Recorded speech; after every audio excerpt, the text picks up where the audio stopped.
오늘 저는 여러분과 함께 지혜 안에서 걸으라 이런 제목으로 하나님의 말씀을 선포하겠습니다.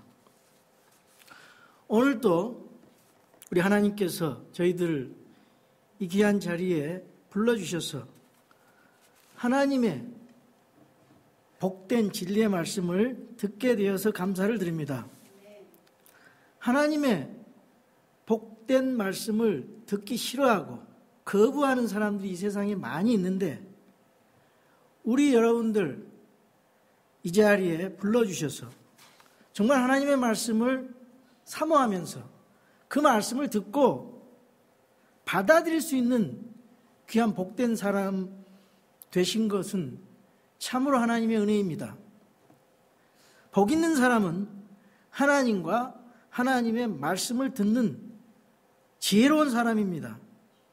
어리석은 사람들은 말하기를 하나님이 없다 하고 하나님의 말씀에 관심이 없고 하나님께서 자신을 창조하신 것이 아니라 이 세상에 아베마에서 원숭이로 해서 사람으로 됐다 이런 진화론을 믿고 헛된 진리 아닌 것을 믿는 사람들은 어리석은 사람입니다.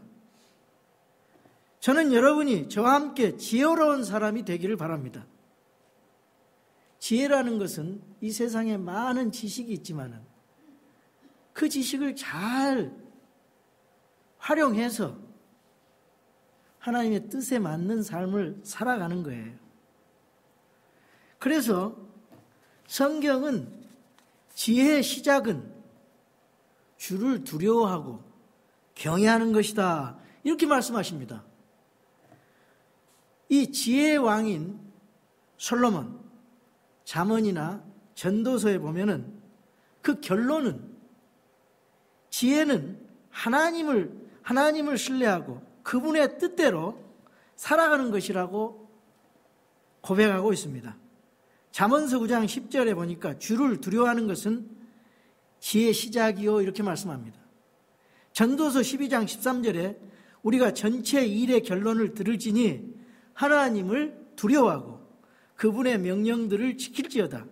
이것이 사람의 온전한 의무이라. 이 세상에서 부귀영화를 누려보고 왕이 돼서 참 그런 찬란한 위대한 솔로몬도 다 세상을 살아보고 하나님을 두려워하고 그분을 믿고 명령대로 살아가는 것, 그것이 사람의 온전한 의미라 이렇게 고백하고 있습니다. 오늘 본문은 지혜로운 자가 되라고 말씀합니다. 어떻게 지혜로운 자가 될 수가 있습니까? 하나님의 말씀에 그 답이 있습니다. 여러분 어떻게 지혜를 얻을 수가 있습니까?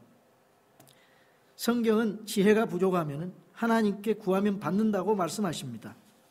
야고보서 1장 5절입니다. 너희 중에 어떤 사람이 지혜가 부족하거든 모든 사람에게 너그러이 주시고 꾸짖지 아니하시는 하나님께 구하라. 그리하면 그것을 그에게 주시리라. 믿으십니까? 하나님께서 주시는 지혜를 얻기 위해서 우리가 열심히 하나님의 말씀을 들어야 되고 배워야 됩니다. 그리고 지혜로운 그리스도인으로서 살아가야 됩니다. 여기 본문에 그리스도 안에서 지혜로운 삶을 살아가기 위한 몇 가지 비결이 있습니다. 여기 15절에 보니까 지혜로운 자로서 주의하여 걸으라고 말씀하십니다. 어떻게 이 세상에 살아갈지 조심스럽게 행하라고 명령하고 있습니다. 그래서 지혜롭게 살기 위해서 중요한 것은 우리가 먼저 하나님을 믿어야 된다는 것. 그 다음에 여기 오늘 본문 말씀대로 하자면은 16절에 시간을 되찾으라. 날들이 악하니라 이렇게 말씀합니다. 우리에게 주어진 시간을 하나님의 뜻과 계획에 따라 살아야 된다 그 말입니다.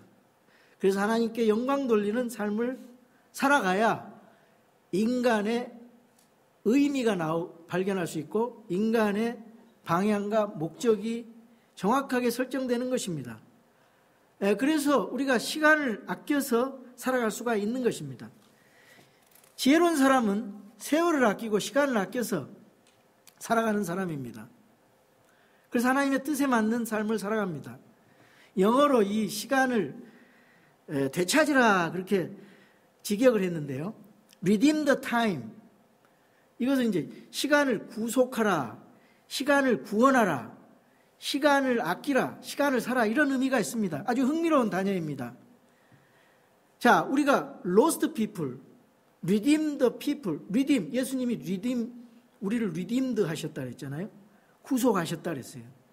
잃어버린 죄악 가운데서, 이 세상 가운데서 죄로 말미암아 하나님과 단절되고 그대로 있으면 심판을 받게 되고 지옥의 형벌을 받게 되는 인간들이 예수 그리스도 하나님의 아들 독생자 예수 그리스도를 우리에게 선물로 주셨는데 그분의 십자가에서 달리신 그 죽으심과 부활, 승천, 재림을 그걸 믿고 우리 주님을 믿는 사람에게는 영원한 생명이라는 것이 우리에게 선물로 은혜로 값없이 주어진다고 했습니다. 그러나 예수님이 피를 흘려서 죄 없으신 그분이 하나님이신 그분이 사람이 돼서 피를 흘려서 우리를 위해 대속하시기 위해서 우리를 구원하시기 위해서 그 죽음은 값으로 따질 수 없는 희생이 있는 것입니다. 그래서 우리가 그 은혜를 깨달은 사람들은 그 진리를 깨달은 사람들은 믿지 않는 사람들이 아무리 잘 살고 아무리 부자고 명예롭고 그래도 믿지 않는 사람 보면은 너무 불쌍히 여기는 마음이 생기고 사랑하는 마음이 생기고 복음을 전하고 싶고 예수님을 선물로 드리고 싶고 예수 그리스도의 복음을 전하고 하나님을 전하고 싶어요. 그 안타까운 그런 마음, 잃어버린 영혼의 상태가 얼마나 안타깝니까? 잃어버린 영혼의 그 상태가 얼마나 비참합니까? 그래서 잃어버린 영혼이 비참한 것처럼 마찬가지로 잃어버린 시간 또한 비참한 것입니다. 그래서 그 시간을 아끼고 그것을 우리가 주님을 위해서 활용하는 것입니다. 우리가 잃어버린 영혼을 바라보는 마음으로 잃어버린 시간을 생각해 보라, 그럼 그 말입니다. 인생은 너무나 짧고 소중한 것입니다. 시편 90편 10절입니다. 우리의 햇수의 날들이 70년이요 강건하면 80년이라도 그 햇수의 위력은 수고와 슬픔뿐이니 그 위력이 곧 끊어짐에 우리가 날아가 버리리다. 이 짧은 인생을 우리가 지혜롭게 살아가고 시간을 아끼고 하나님의 뜻이 무엇이고 하나님의 목적이 무엇이고 이걸 알고 따라간다면 후회하지 않을 것입니다. 이 짧은 인생을 후회됨이 없이 주님 앞에 설 수 있을 것입니다. 우리는 언젠가 주님을 앞에 서야 됩니다.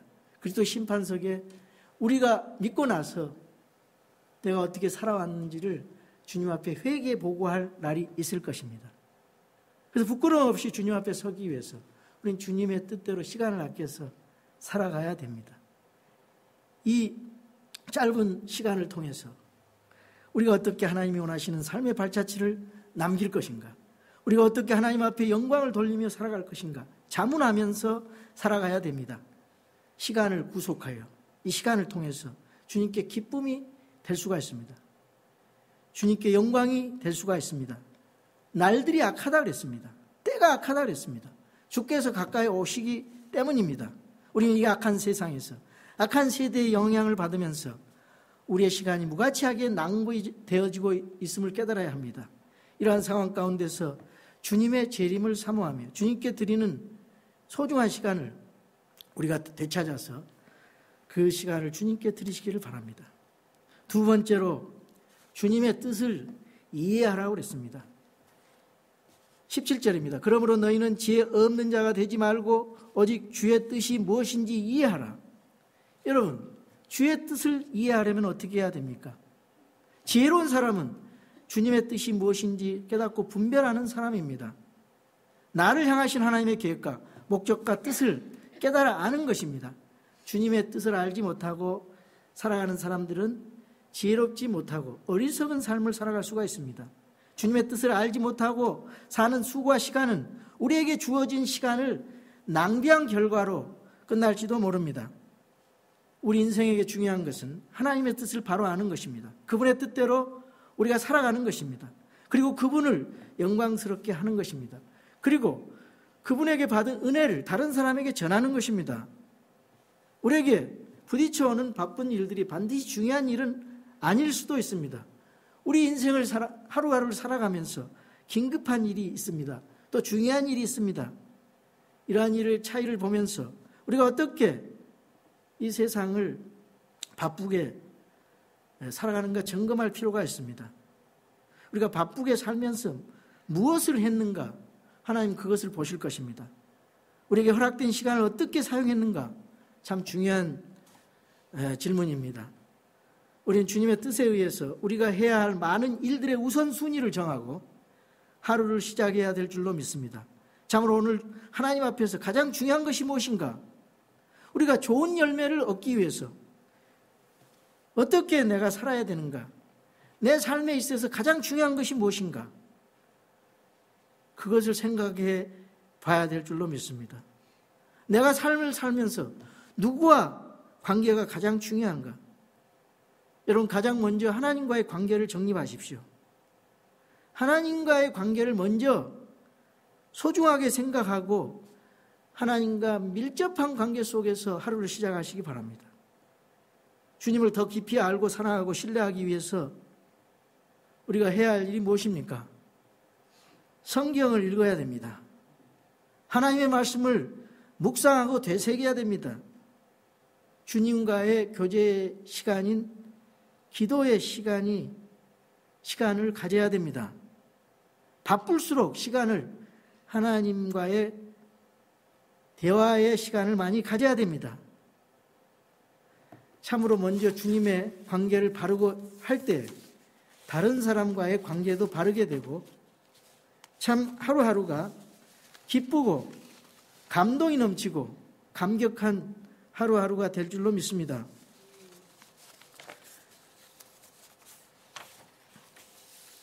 그 다음에 우리가 이 세상을 살아가면서 주의 자녀답게 내가 우리 남편으로서 혹은 아내로서 혹은 자녀로서 혹은 부모로서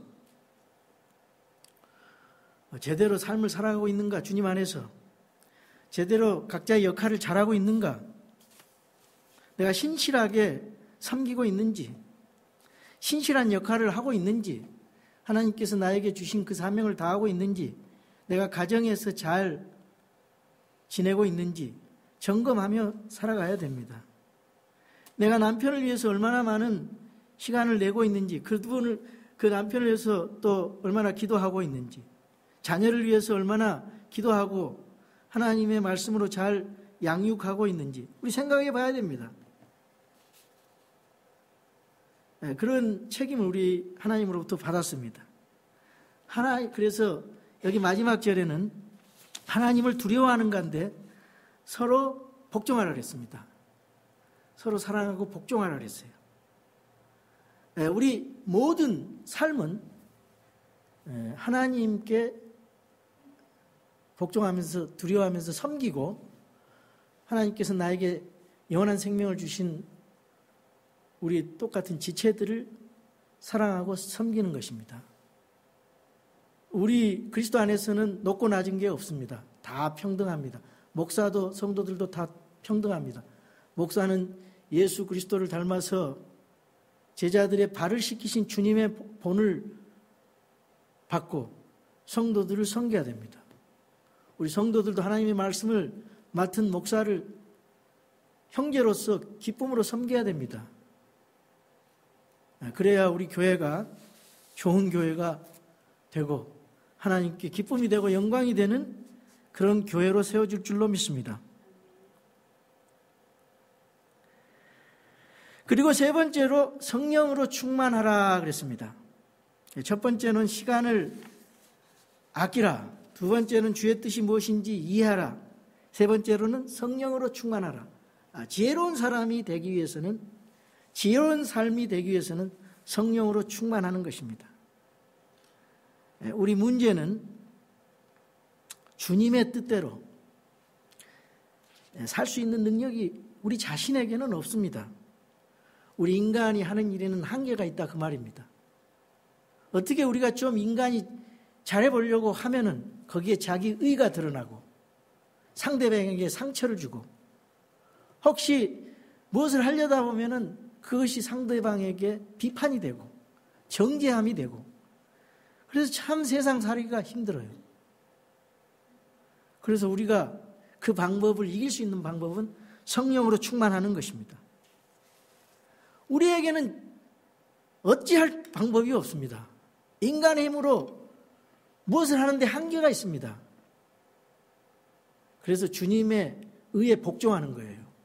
성령님의 통제를 받는 것입니다. 내가 성령님 안에 들어가고 주님이 내 안에, 내가 주님 안에 성령님이 나를 통제하고 통치하는 다스리는 그런 삶을 살아가야 된다 그 말입니다. 우리가 예수님을 믿고 가장 큰 죄가 예수 그리스도를 하나님의 선물인 하나님의 은혜를 거절하는 것입니다. 우리 죄인이 구원받을 수 있는 길, 영원한 생명을 가질 수 있는 그 길을 주님이 주셨는데, 공짜로 주셨는데 그걸 거절하는 거예요. 그래서 그것 때문에 지옥 가는 겁니다. 그게 큰 죄예요. 하나님 믿지 않는 것, 예수님 믿지 않는 것이 가장 큰 죄입니다. 그리고 예수님 믿고 가장 큰 죄가 무엇이냐? 내 뜻대로 사는 것. 주 예수 그리스도가 주인이십니다. 하나님이 내 삶 속에 주인이 되셔야 돼요. 이 세상에 크리스찬의 문제가 무엇입니까? 전부 자기가 주인이 되기 때문에 문제가 생기는 겁니다. 예수님이 주인이 돼서 예수님 주인 되신 예수님 안에서 무조건 복종하고 주님을 섬기고 형제를 섬겨야 돼요. 다른 사람에게 세상의 관원들은 너희들을 군림하지만은 너희들은 서로 섬겨야 되느니라. 우리 주님께서 마태복음 20장 28절에 돌아가시기 전에 말씀하셨어요. 본으로 발을 닦아주셨어요. 이러한 진리가, 이러한 실천이 교회 안에서 사라졌습니다. 모든 사람들이 서로 군림하려고 하고 높아지려고 하고 겸손해지려고 하지를 않습니다. 섬기려고 하지 않습니다. 대접을 받고 싶어 합니다. 그것이 문제입니다. 그래서 우리 교회는 그렇지 않는 교회 되기를 원합니다. 정말 이거는 우리 생명을 다해서 지켜야 할 주님의 명령입니다. 교회가 세상에서 본이 되지 못한다면 주님의 복음이 어떻게 전달되고 어떻게 죽어가는 사람을 살릴 수가 있겠습니까? 주님의 사랑을 실천하는 것이 세상 사람들을 구원하려고 하는 것인데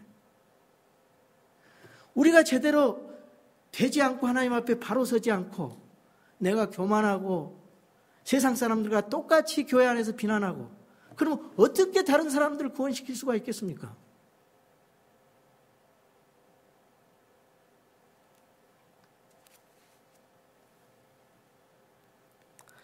그래서 성령의 충만함이 필요합니다. 가장 중요한 명령 중에 하나입니다. 오직 성령으로 충만하라. 성령님으로 충만하는 의미는 무엇입니까? 우리가 예수 그리스도를 개인의 구원자로 믿을 때 성령님의 침례를 받았어요. 성령님의 우리를 머리끝부터 발끝까지 침례를 주셨어요. 푹 잠기게 하셨다 그 말입니다. 침례라는 것은 베피즘, 잠기게 하셨다 그 말입니다. 그래서 이제는 내가 내 것이 아니에요. 하나님의 소유로, 마귀의 소유권에서 하나님의 소유권으로 성령의 인침으로 봉인됐다 그랬습니다. 하나님의 자녀가 됐어요. 마귀 자녀가 하나님의 자녀로 됐습니다. 그래서 하나님의 말씀 따라서 성령으로 충만해야 됩니다. 성령으로 충만하지 못한 것은 불순종하는 삶이라 그랬어요. 그리고 성령으로 충만하지 못하고 내가 주인 된 살아가면 반드시 쉽게 죄를 짓게 됩니다.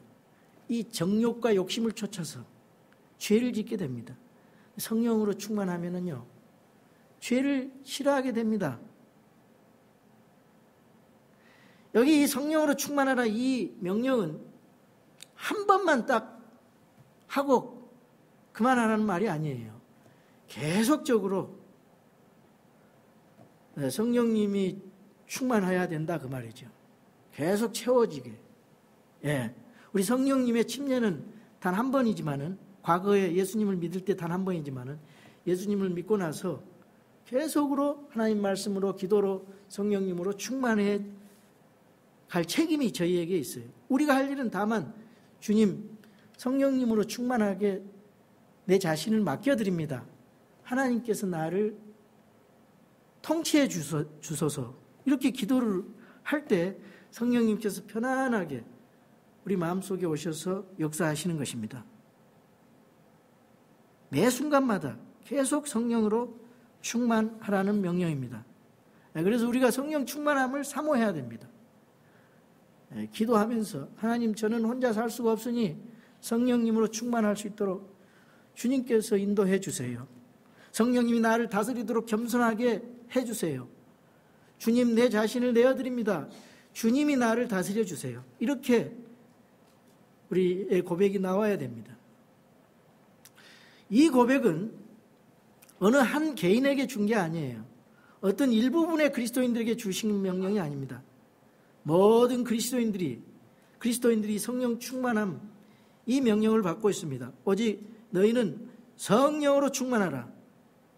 성령 충만함이 필요 없는 그리스도인이 없는 것입니다. 그래서 우리 모두가 성령으로 충만해야 됩니다. 제가 믿기로는, 제가 기도하기로는 이 자리에 모인 우리 성도들, 우리 지체들이 다 성령으로 충만하기를 주님의 이름으로 축원합니다. 자, 이 명령은 내가 성령 충만 받기를 원함도 있어야 되고 그 원함에 의해서 성령님이 나를 충만하게 하시는 것. 성령님이 나를 더 충만하게 내 자원함에 의해서 성령이 더 많이 나를 더 강하게 충만하게 하기를 원하신다는 그 피동태의 의미가 있습니다. 주님이 나를 지배하시기를 원합니다.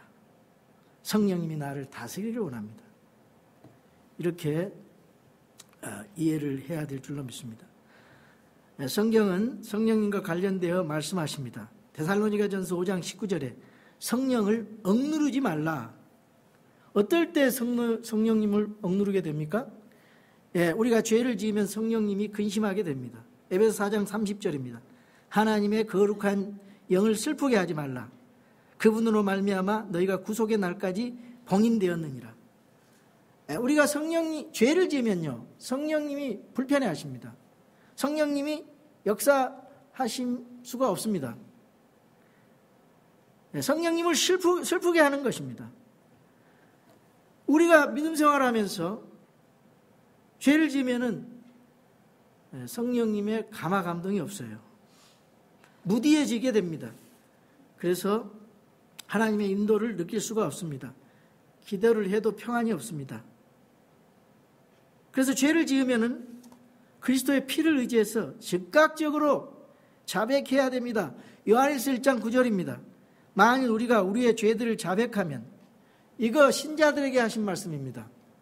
예수님을 믿고 구원받은 성도도 이제 어린아이로서 하나님 말씀으로 자라가야 되는데 그 자라가는 성화의 과정에서 죄를 지을 수가 있어요. 그 죄는 지옥 가는 죄는 아닙니다. 이 땅에서 죄를 계속 지으면은 하나님의 상급이 없어요. 그리고 계속 죄를 믿는 자가 계속 지으면 하나님의 징계가 따릅니다. 재산상의 손실이 있을 수 있고 건강에 손실이 있을 수 있고 자녀가 속을 썩이고 뭐가 잘 안 되고 심지어 계속 하나님의 영광이 안 되면은 생명까지도 일찍 앗아갈 수가 있어요. 그런 예가 성경에 많이 있습니다. 그런 영적인 질서가 있습니다. 그래서 빨리 깨닫고 하나님 앞에 다시 돌아와야 돼요. 하나님 잘못했습니다. 하나님 내가 이거 계속해서 이런 죄를 지은데 이 죄를 짓지 않도록 우리 성령님께서 역사하셔서 나를 깨끗하게 용서해 주세요. 하나님 잘못했습니다. 하나님 용서해 주세요. 이렇게 주님 앞에 고백해야 돼요. 그 근거는 예수 그리스도의 십자가 보혈의 피. 그분의 피가 나를 용서해 주신다 그랬거든요. 만약 우리가 우리의 죄들을 자백하면 그분께서는 신실하시고 의로우사 우리의 죄들을 용서하시며 모든 불의에서 우리를 깨끗하게 하시느니라. 만일 우리가 죄를 짓지 아니하였다고 말하면 우리가 그분을 거짓말하는 분으로 만들며 또한 그분의 말씀이 우리 속에 있지 아니하리라. 여러분, 우리가 죄를 지을 수 있어요. 그러나 더 중요한 것은 죄를 자백하는 것입니다. 그래서 죄를 자백하면 주님이 용서해 주십니다. 그리고 성령님께서 다시 편하게 우리 속에서 역사하실 수 있습니다. 여러분, 성령으로 충만하기 위해서 죄를 짓지 말라는 명령과 더불어서 적극적으로 우리가 대체해서 죄를 짓지 말고 대체해서, 지난 시간에 제가 도둑질하지 말라, 에베소 교인들 중에 도둑질하는 사람이 있었나 봐요. 도둑질하지 말고, 도둑질하는 것을 말고 그걸로 끝나지 않았어요. 도둑질한 사람은 도둑질하지 말고 중단하는 것에서 끝나지 말고 열심히 일을 해서 다른 사람에게 구제를 해라. 그런 대체의 그런 실천을 오히려 더 많이 하라는 겁니다. 그래야 도둑질 안 하는 걸로 그 사람을 인정하니까. 여기도 보니까 19절에 보니까 이런 말씀이 있어요. 18절 제가 또 술 취하지 말라 거기에는 과도함이 있나니 오직 성령으로 충만하라. 그리고 19절에 시와 찬송가와 영적 노래로 너희 자신에게 말하며 너희 마음속에서 주께 노래하고 선율을 만들며 모든 일로 인해 우리 주 예수 그리스도 이름으로 항상 하나님 곧 아버지께 감사하고 하나님을 두려워하는 가운데 서로에게 복종하라 그랬습니다. 여러분, 하나님 앞에 감사하라는 것입니다.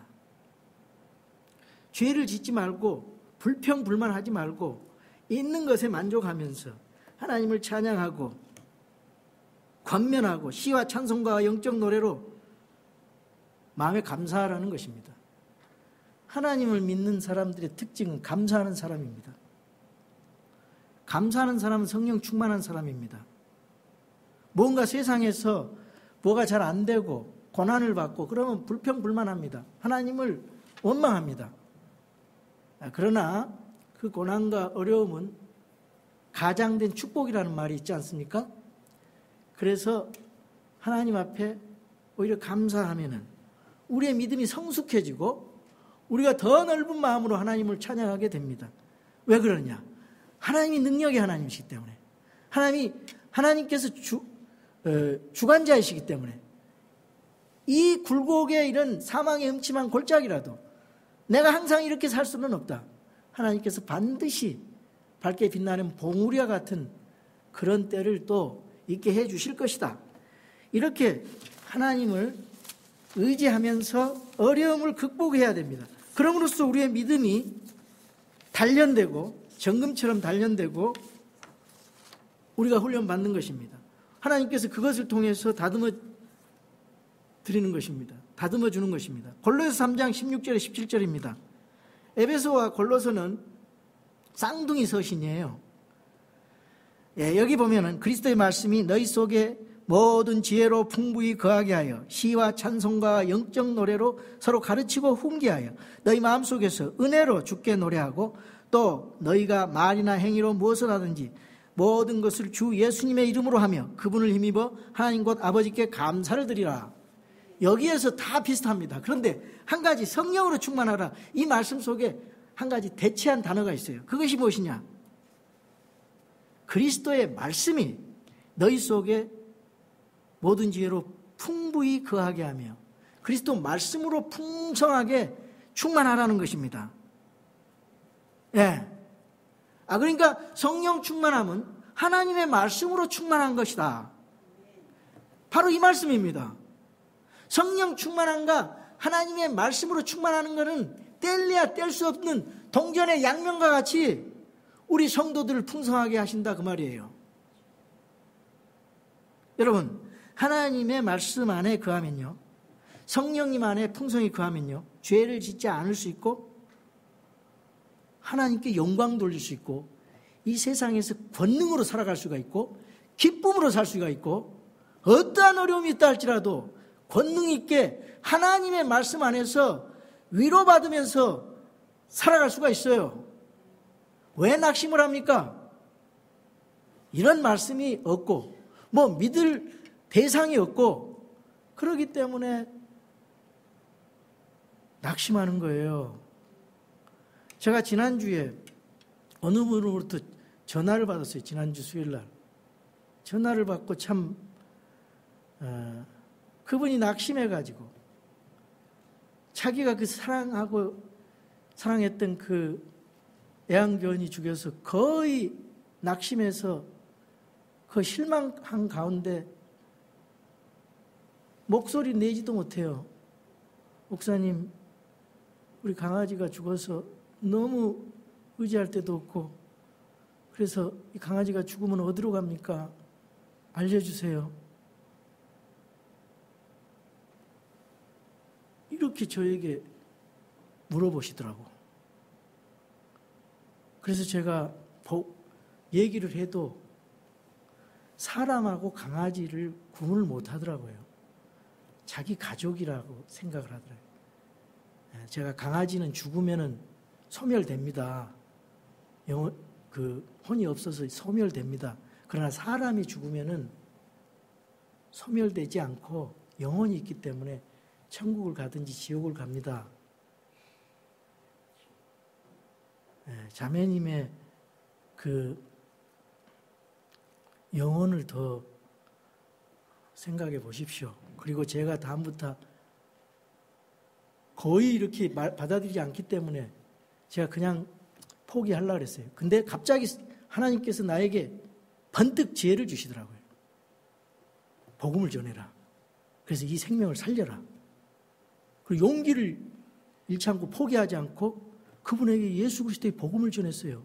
인간이 어떻게 해서 창조되고 어떻게 죄를 짓고 사망 가운데 저주 가운데 있었는데 인간이 예수 그리스도를 믿고 신뢰하면은 이 세상 가운데서 어떤 어려움이 온다 할지라도 심지어 죽음이라도 어떤 것이 나를 실망하지 않는다. 어떤 것을 잃어도 실망하지 않는다.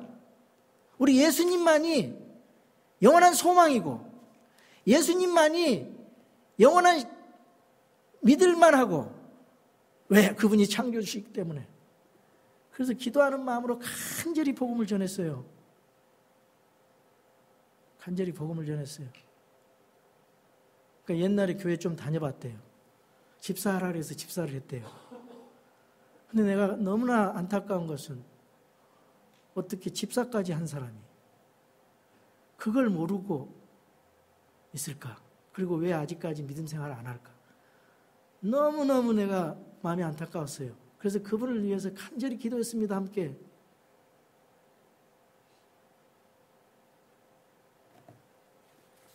하나님 말씀을 바로 알면은요, 내가 죽으면 어떻게 되고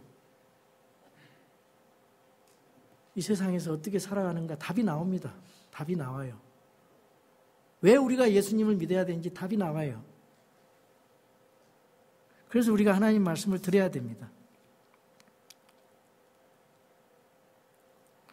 말씀이 내 속에 거하면은요, 어떤 현상이 일어나냐면요, 시편 119편 11절입니다. 내가 주께 죄를 짓지 아니하려고 주의 말씀을 내 마음속에 숨겼나이다. 죄를 짓지 않는 것뿐만 아니라 이 죄의 문제를 어떻게 해결하고 내가 어떻게 구원을 받고 어떻게 영원한 생명이 가지고 어떻게 천국에 가고 어떻게 내가 이 세상에서 살아가야 되는가 답이 나옵니다. 말씀을 마음에 여러분 속중심 마음에 고정시켜야 됩니다. 그러기 위해서는 말씀을 읽고 연구하고 묵상하고 암송하고 순종하고 실천하고 적용해야 됩니다. 그래서 에베소서 6장 17절에 구원의 투구와 성령의 검, 곧 하나님의 말씀을 취하라 그랬습니다. 하나님의 말씀은 절대적 진리입니다. 하나님 말씀은 변함이 없습니다. 천지가 변해도 변함이 없습니다.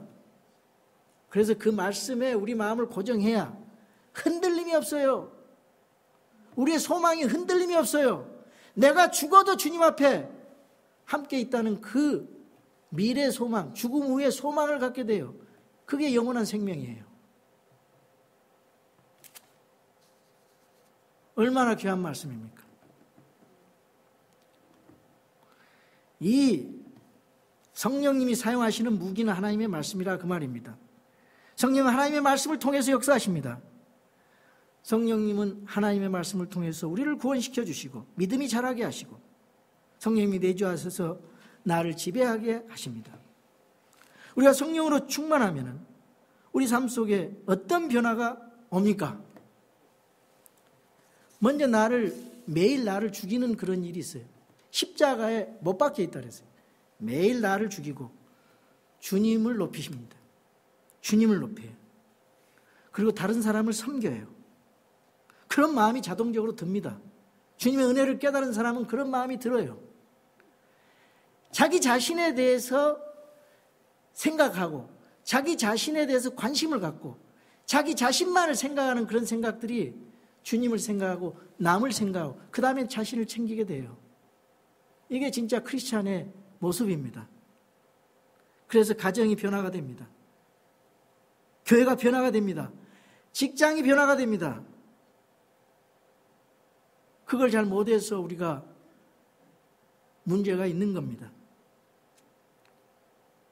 여러분, 우리가 지혜로운 생활을 하기 위해서는요, 예수 그리스도를 믿으셔야 됩니다.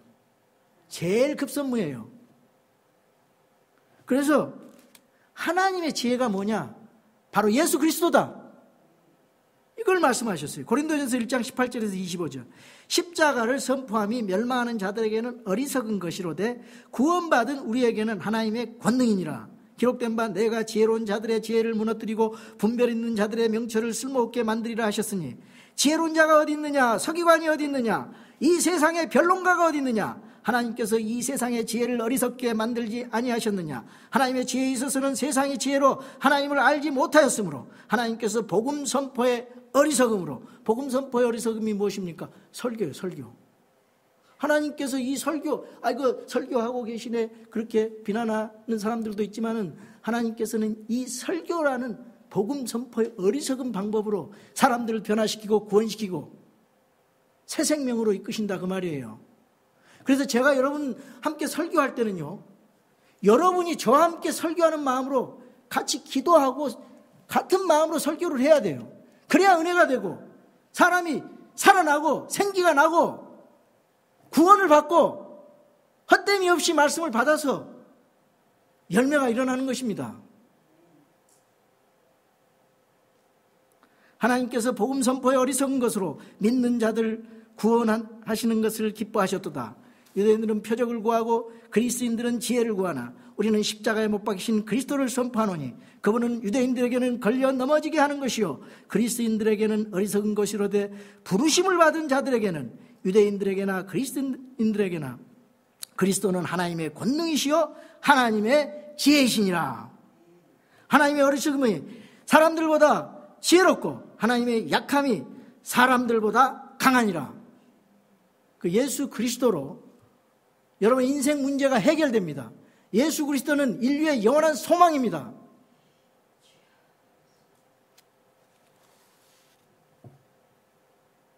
여러분, 우리가 참으로 하나님의 말씀과 성령님의 지혜를 받으면요, 하나님의 뜻을 바로 알게 되고요, 시간을 아껴서 우리가 어떻게 이 세상을 살아가게 되는가, 이 답이 나옵니다. 우리 하나님께서 우리에게 원하시는 것은요, 그리스도인들이 구원받은 그리스도인들이 신실하게 하나님 앞에 살라는 겁니다. 그래서 바른 가정 생활을 하고 바른 교회 생활을 하고 바른 직장 생활을 하고 바른 사업 경영을 해서 세상의 빛과 소금이 되라는 것입니다. 그래서 하나님께 영광을 돌리게 하라는 거예요. 그 영광을 돌리게 하는 목적, 거기에는 다른 사람을 구원하는 일이 참 가장 중요한 사랑의 실천입니다. 우리의 삶 전체가 주님께 기쁨이 되고 영광이 되는 그러한 지혜로운 삶을 살아가기를 주님의 이름으로 축원합니다.